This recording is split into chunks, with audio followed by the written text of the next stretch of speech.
Coming soon.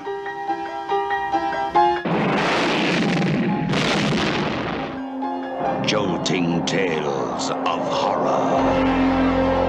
You'll scream at ghastly ghouls, cringe at weird kids, and shiver at the doings of evil doctors. Creepshow will grab you, grow on you, and give you the creeps. Creepshow, the most fun you'll ever have being scared. It's finally here, Halloween month, the greatest time of the year. And there exists no better way to start the celebrations than by talking about a horror anthology film. Creepshow, the most fun you'll ever have being scared. Creepshow is what happens when you have George Romero, the legendary zombie movie maker and mastermind behind Night of the Living Dead, and Stephen King join forces. George Romero directed it, and it was Stephen King's screenwriting debut. And Tom Savini, known for his legendary special effects and makeup skills, was responsible for replicating the comic book effects on screen. Creepshow is one of the most unique horror movies that came out of the 1980s. It's campy, it's ridiculous, it's awesome. It's a love letter to the horror comic books of the 1940s and 1950s. Comic books focusing on scary stories about zombies, monsters, evil spirits. They were extremely popular at the time and were responsible for the timeless classics such as Tales from the Crypt, which of course did get revived as a television series. One of my favorite shows growing up. It was an addiction to me. Once I got a taste of Tales from the Crypt, I would secretly stay up late at night watching it and shitting my pants, of course, when I was actually supposed to be sleeping.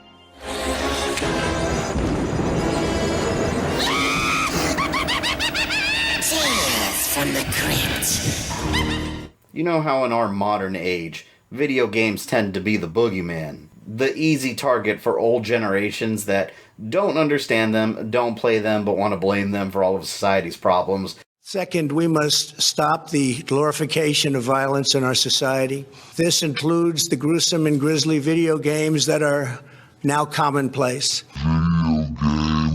Well, those were comic books back in the day. The reason why your kids grew up to be bad apples. They were reading too many scary comic books. Not only do I find out he's reading this crap, he's a goddamn little snoop as well. No, it wasn't like that! It's bad for me to get your conflict on Sunday! I hope you rot in hell. Creepshow does a great job honoring the spooky stories found in these old school horror comic books, while at the same time poking fun at that portion of society that thinks our children's brains are being polluted by such things. It's not your standard movie either, where there is a solid beginning, middle, end. It's actually 5 short stories, all unrelated to each other, completely different characters, different storylines, just different Halloween tales. But before I get into the stories found within Creepshow, let's go ahead and meet a young boy named Billy. Billy loves horror comics, but his dad, he's a complete dick. Played by the legendary Tom Atkins, who was pretty much everywhere in the 80s. There is nothing likable about this character. He can't stand that his son is reading comic books, and he thinks he's Father of the Year.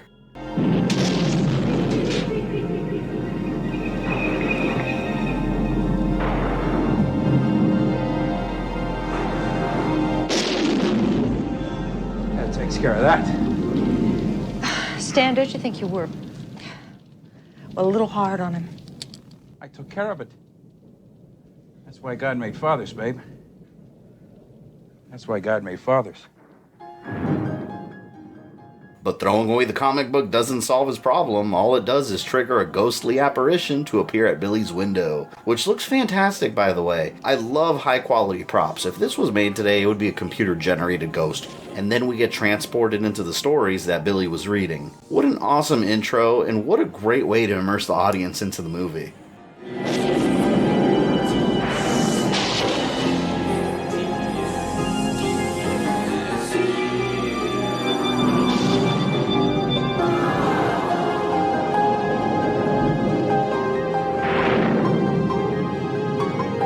It doesn't matter what time of the year you decide to watch Creepshow, sitting through these animated credits will instantly get you into the Halloween spirit. Story number 1, Father's Day.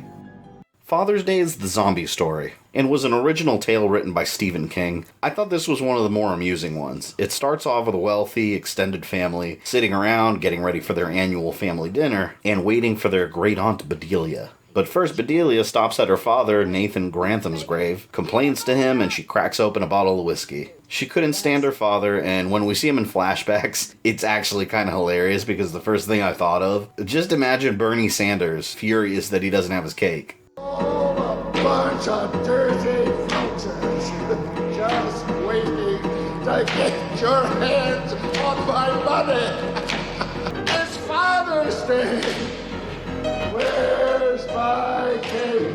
You promised me my cake! Bedelia, you bitch! Her father also didn't like the man she fell in love with, and his solution, of course, was to simply blow him away, using the excuse of a hunting accident. For all those fathers out there that have daughters, take notes. That, combined with his endless need for cake, equals murder. Bedelia! Where's my Happy Father's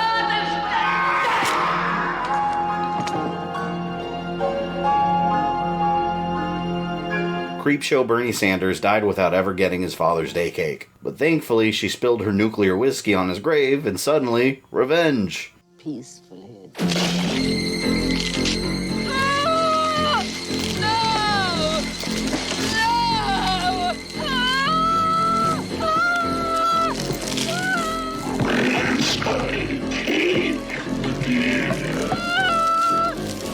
I love the use of lighting here, a theme that repeats throughout the entire movie. Every time some crazy shit goes down or something horrific is about to happen, the lighting goes crazy. Almost neon and very exaggerated.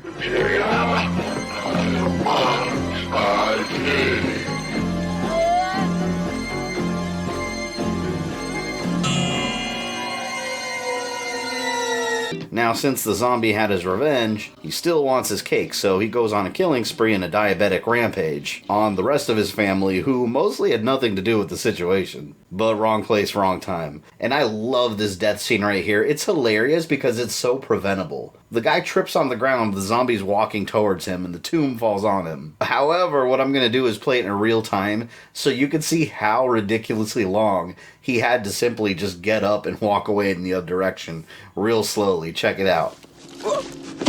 Jesus.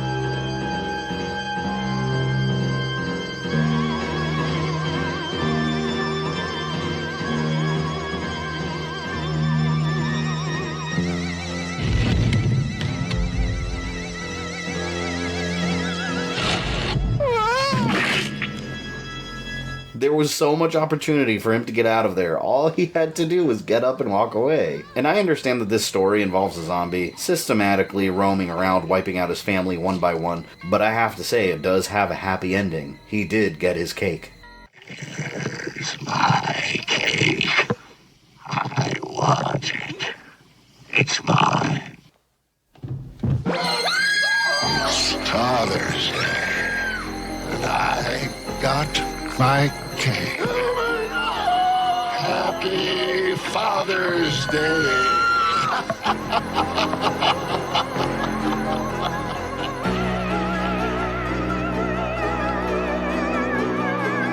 Story number 2, The Lonesome Death of Jordy Verrill. This one is your less violent sci-fi alien story. It's goofy as hell, and it's based on a Stephen King short story called Weeds. A stereotypical hillbilly farmer sees a ball of fire streak across the sky and land on his property. You've seen this storyline parodied in cartoons everywhere. He thinks it's a meteorite, and of course the first thing he does is touch it with his bare hands.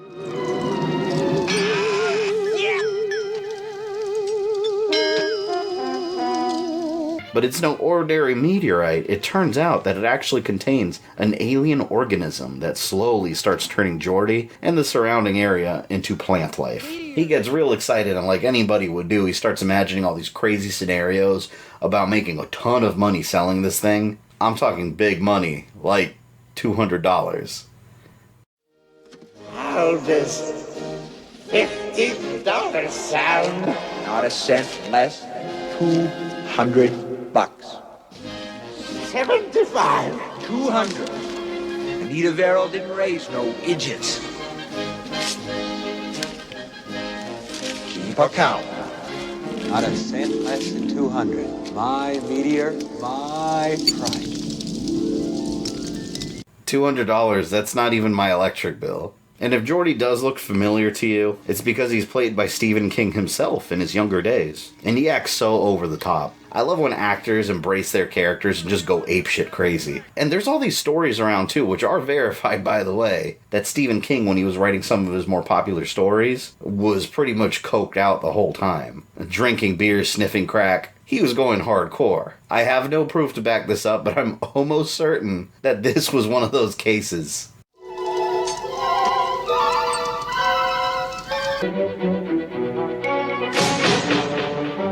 This is going to be extremely painful, Mr. Verrill.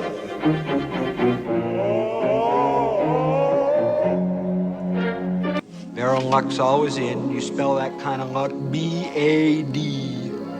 Geordi starts realizing that he made a whoopsie, even growing a green beard. This whole chapter is really bizarre to me. You're just watching this man and the area around him becoming more plant-like, and slowly losing his mind, having more drug-induced hallucinations. You've been dead. Christ, 3 years almost. You ain't gonna get in that top, are you? Oh no, not there! It's all fairly G-rated. A kid could sit here and watch this one and be okay. But then the ending, it just takes this dark turn out of nowhere. Pork belly prices and most livestock prices fell on the Chicago Mercantile Exchange. In quiet trading, cotton for delivery this month settled at 63.2 cents a pound.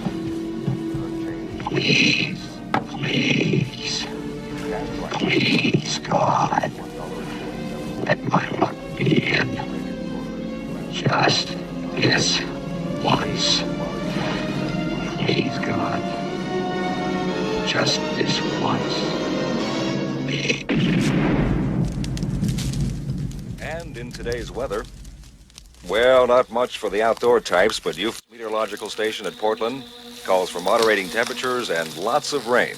Castle County is going to turn green so fast in the next month that... Story number 3, Something to Tide You Over. I gotta say, this is my favorite chapter by far in this entire movie. For one reason. It stars Leslie Nielsen as the main villain. If you're a bit younger, you might not remember him, but he was in a lot of extremely entertaining, just dumb fun comedies, like Dracula, Dead and Loving It, and the Naked Gun series. He had such a unique sense of comedy that no other actor can really replicate it. It just comes off really cheesy, real natural, almost slapstick comedy, which makes his role as the villain all the more sinister. This is the revenge story. He plays Richard Vickers, a wealthy psychopath that wants revenge against his unfaithful wife and the man she cheated with. So he goes and visits her lover Harry. Leslie Nielsen just completely dives into the role as this cold, unapologetic dick that you do not want to fuck with.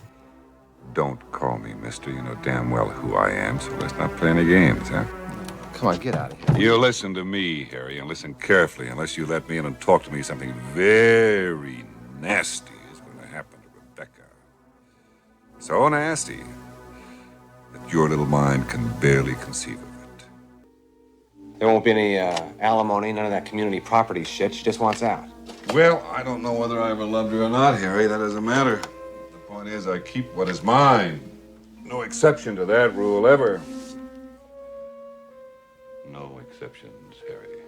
Talk to me right now. Take your hand off me right now. All right, fine. Richard forces Harry to go with him to the beach, and at gunpoint, he makes him dig a hole for himself, and so he enacts his revenge plot.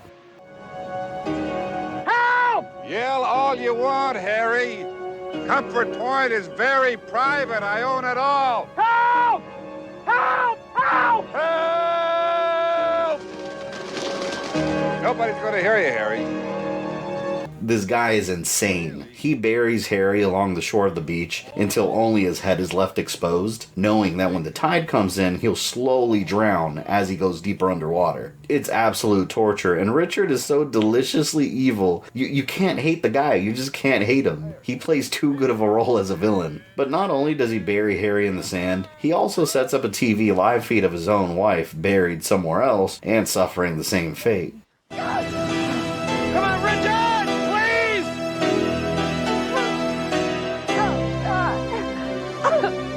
Harry. Harry.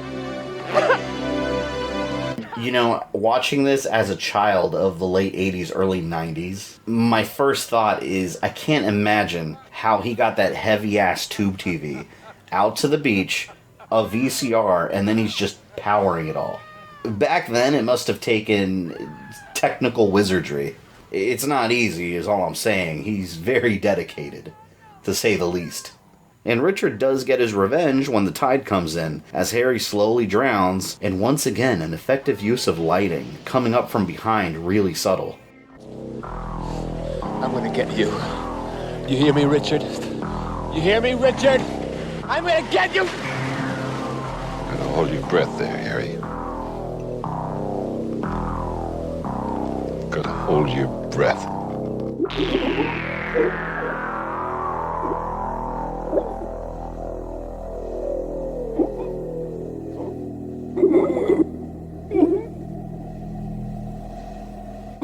I also want to point out that I can't get enough of this movie's soundtrack. That 80s music just made on a synthesizer, it's a beautiful thing.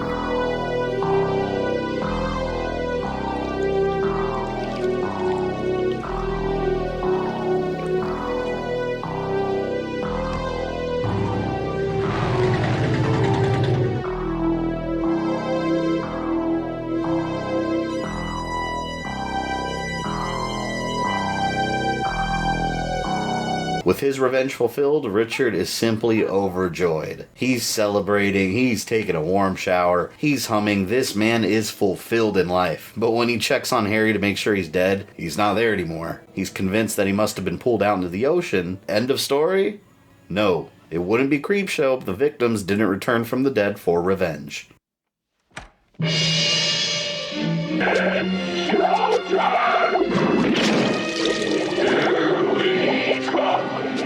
Richard! Go to the beach! We just want you down to the beach!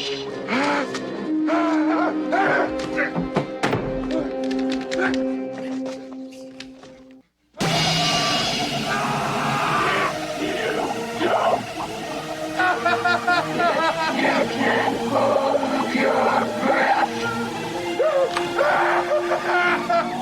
If you can hold your breath, if you can hold your breath.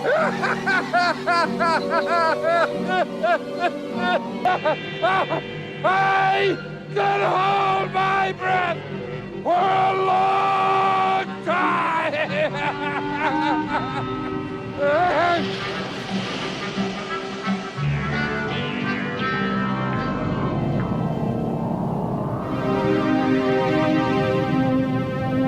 Story number 4, The Crate. Another Stephen King short story, and this one is your typical monster story. A college janitor drops a quarter and finds a wooden crate from an 1834 Arctic expedition. The janitor notifies Professor Stanley of the university, and human curiosity always gets people in trouble in horror movies. Does the crate contain some sort of fossil, some sort of hidden gold, or maybe some treasure? No. It has a Yeti monster. Looks like a couple of emeralds.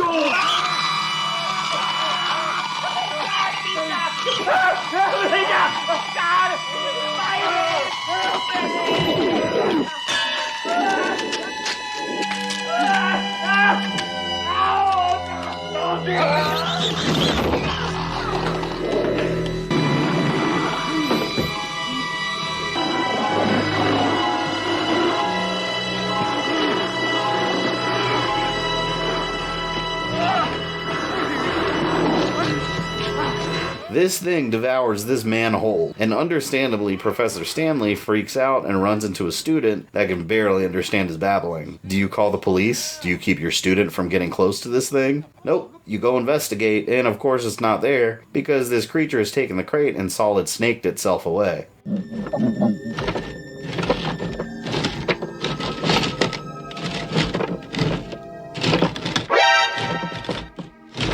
And this student is apparently some forensic expert because he tries identifying the bite marks from a bloody mess and very little human remains.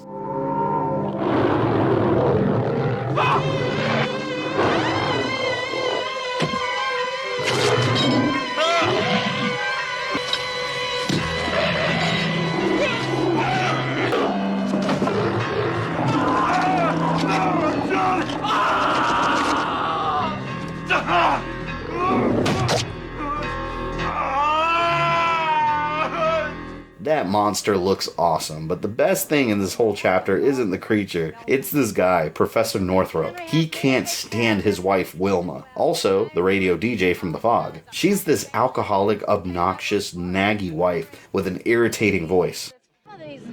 So-called academics make the shark in Jaws look like fucking Flipper. Wilma! Husband's calling you, Billy. Oh, God, Henry, what's wrong now? Not a thing, Wilma. Everything's just fine.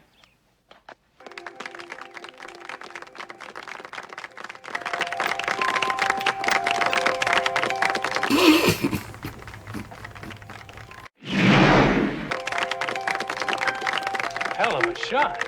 Bullseye.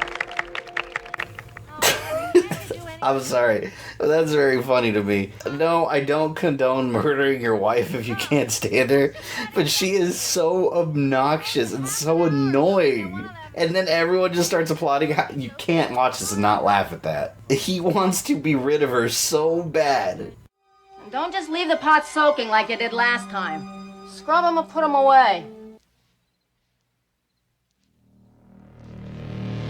Yes! Yes, Billy. Yes, Billy.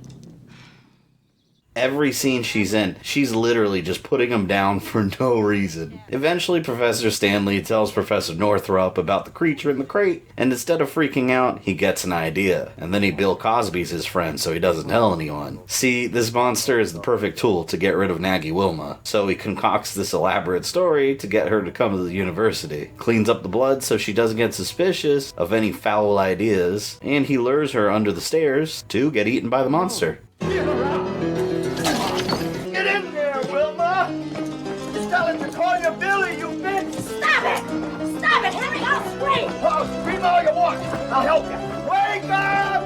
Wake up! Whatever you are, wake up! Wake up! Dinner time! Poison meat! Wake up! Wake up! Wake up! Wake up!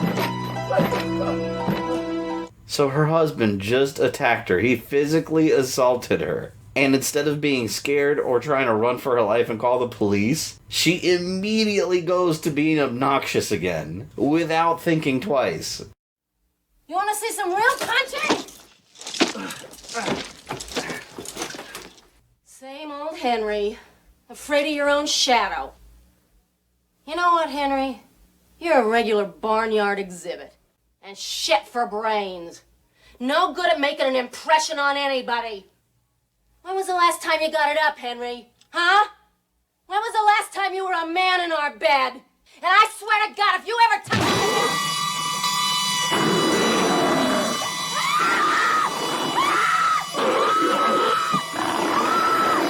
And the job is done. He makes sure his friend says nothing about what happened, and the crate gets thrown into a deep quarry. Problem solved. Or is it?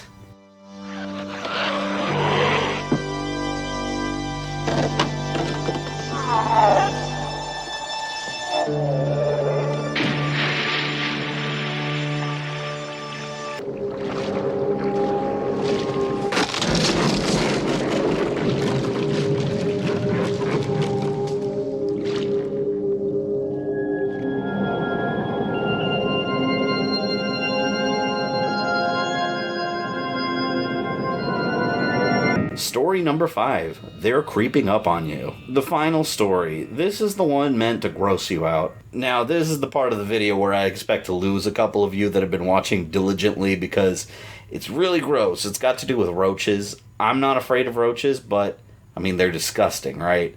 If one gets on me, I'd freak out and throw it. Nobody wants roaches on them, and that's the main focus of this story, just a bunch of roaches. This one's easily my least favorite out of all the Creepshow stories, because there's really nothing scary about it. There's not a whole lot going on. There's just not a lot of substance to it. It's about a man named Upson Pratt. He's a ruthless businessman. He's an asshole that nobody really likes, so he gets harassing phone calls all day, every day.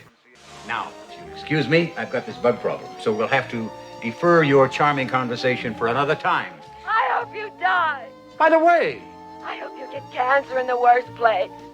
would you mind telling me who gave you my private number? I'd like to fire him. It was in my husband's address book, you son of a bitch. Oh.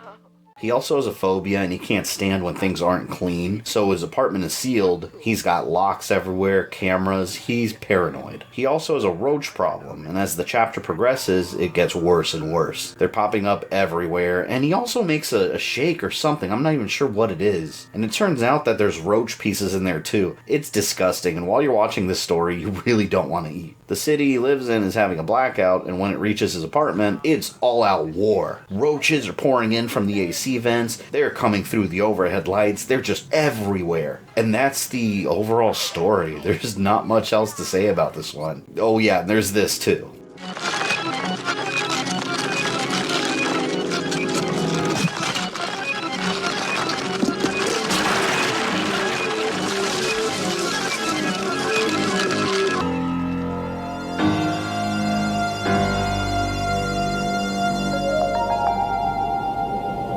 With all the stories told, all that's left is to tie up the beginning intro chapter. Remember the angry kid that hates his dad for taking away his comic book? Like comic books used to do, they used to advertise all kinds of little gadgets, like x-ray glasses and such. The Creepshow comic had a real-life voodoo doll. And by the way, there's Tom Savini right there as a garbage man.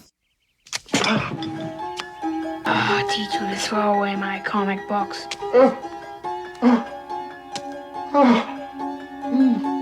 Ready for another shot, Dad?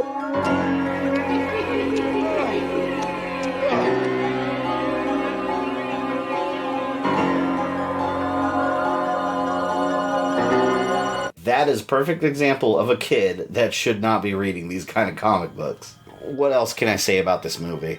Creepshow is on my list of required Halloween viewing. Every year I watch it multiple times. If you're interested in checking it out yourself, you can pick it up through the affiliate link in the description, helps the channel out, and you get an awesome movie. And I hope you're all ready for a ton of spooktacular videos this month. I've got a ton of them planned for you. We're gonna have a lot of fun. But that's all I have for you today.